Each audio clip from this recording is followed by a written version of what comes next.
अस्सलाम वालेकुम स्टूडेंट्स। तो हम जो है एरर्स के बारे में पढ़ रहे थे। हमने एरर्स के इंग्लिश में जो एरर्स होते हैं ग्रामर में, हमारी जो ग्रामर में, इंग्लिश ग्रामर में एरर्स होते हैं, हमने उसके बारे में पढ़ लिया था एरर क्या होते हैं। फिर हमने उसके टाइप्स के बारे में पढ़ा था। टाइप जो एग्ज़ाम पार्ट है, पार्ट्स उनके बारे में पढ़ा था। और फिर हमने जो बेसिक्स ही हम जो मिस्टेक करते हैं अपनी इंग्लिश ग्रामर में, तो उसके बारे में पढ़ा था।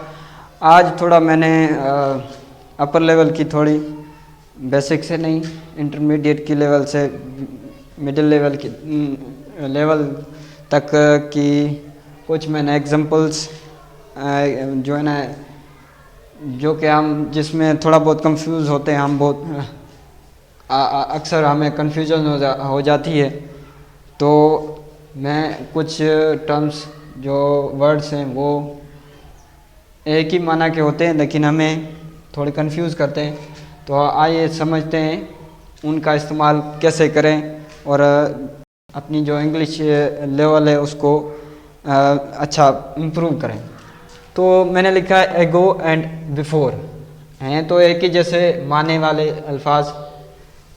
यहाँ पर लिखा है his father died 3 years before, और दूसरी स्टेटमेंट में लिखा है हिज फादर डाइड 3 years एगो। यहाँ पर एगो और बिफोर हमने इस्तेमाल किया है। और यहाँ पर अगर समझें इनका रूल क्या है, रूल एगो को कैसे समझें और बिफोर को कैसे समझें कि बिफोर और एगो कहाँ पर इस्तेमाल होगा।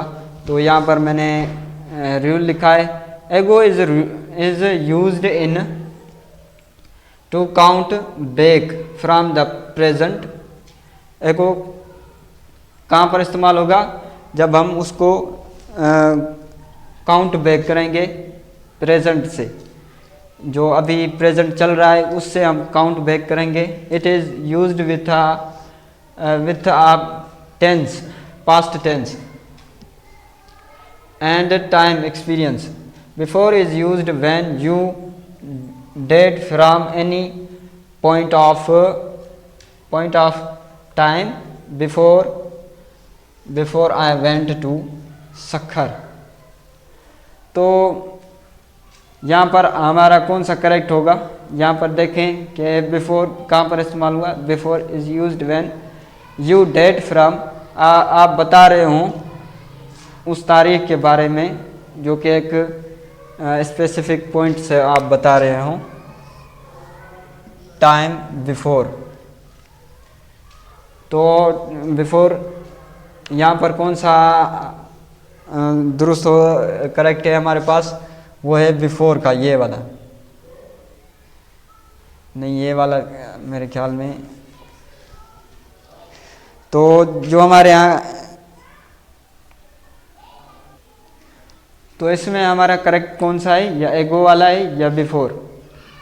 तो हमारा जो करेक्ट है ये है, क्योंकि यहाँ पर स्पेसिफिक टाइम नहीं बता रहा, ये बस कोई भी वक्त बता रहा है, बस स्पेसिफिक नहीं टाइम बता रहा। और जो बिफोर है हमने ये जैसे पढ़ा है कि आप कोई तारीख या कोई स्पेसिफिक टाइम बता रहे हों, ठीक है, तो वहाँ पर बिफोर इस्तेमाल होगा। ऑल एंड एवरी, आगे बढ़ते हैं। और ये दूसरी हम जिसके बारे में पढ़ेंगे वो है ऑल एंड एवरी के बारे में पढ़ेंगे कि एवरी और ऑल कहाँ पर इस्तेमाल होता है। एवरी चिल्ड्रन नीड एजुकेशन, दूसरा है एवरी चाइल्ड नीड्स एजुकेशन। अब यहाँ पर all the light was out, all the light was, यहाँ पर स्टेटमेंट रूल जो है हमारे यहाँ हमारे पास जो इस्तेमाल होगा रूल वो ये है every is used with a singular noun.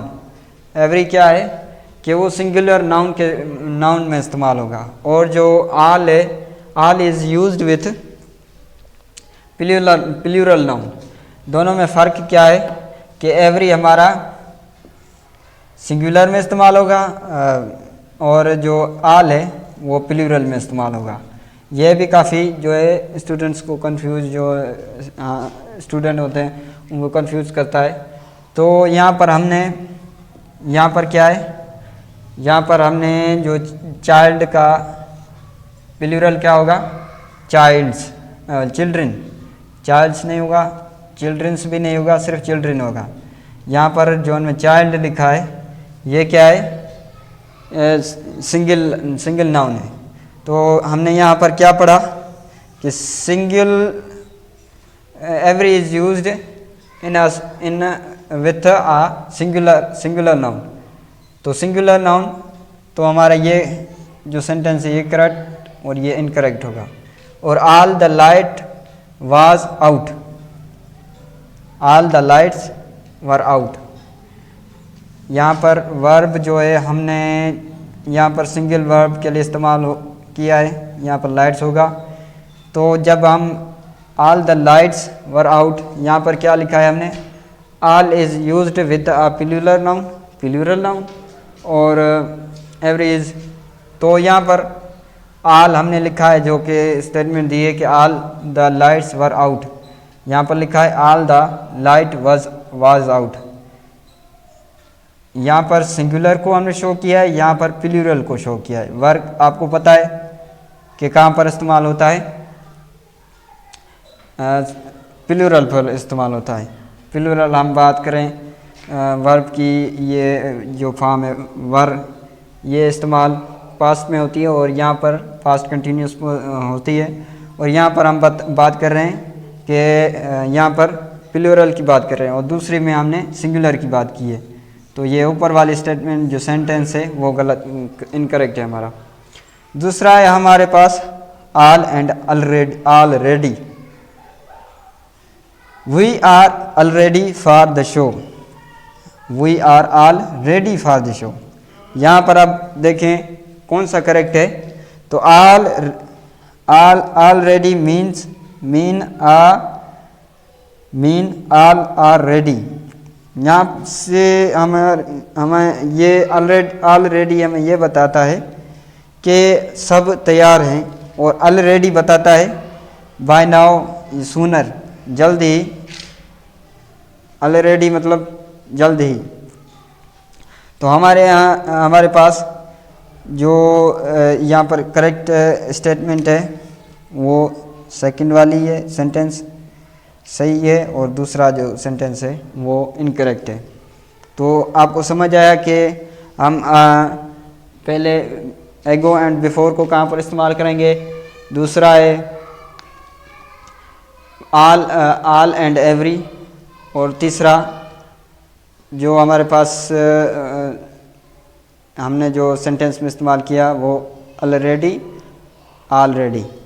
तो आपने समझा कि बिफोर या एगो जो है स्पेसिफिक टाइम को नहीं शो करता। अगर कोई भी टाइम हम बता सकते हैं इसमें, लेकिन इस पर स्पेसिफिक टाइम नहीं बताएंगे। और यहाँ पर जो बिफोर होगा उसमें हम स्पेसिफिक टाइम बताएंगे, डेट देंगे। और जो दूसरा हमारे पास जो आया था ऑल एंड एवरी, ऑल जो है हम प्लूरल में इस्तेमाल करेंगे, प्लूरल नाउन में को शो करेंगे, और एवरी जो है वो सिंगुलर नाउन को शो करता है। और ऑलरेडी मतलब पहले से सब तैयार हैं, ऑलरेडी इस तरह की वो शो करता है और बताता है। और ऑलरेडी मीन्स बाय नाउ या सूनर।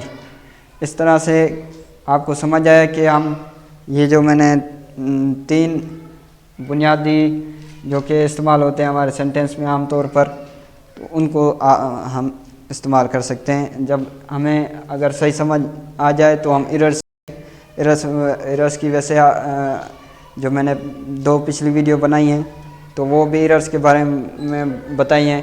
ये भी एक एरर्स की किस्म होती है, ये भी सेंटेंस में एरर पाई जाती हैं। तो हम अक्सर थोड़ी बहुत एगो की जगह बिफोर या बिफोर की जगह एगो इस्तेमाल कर लिया। इस तरह से हम जो है ना थोड़ी बहुत गलती करते रहते हैं।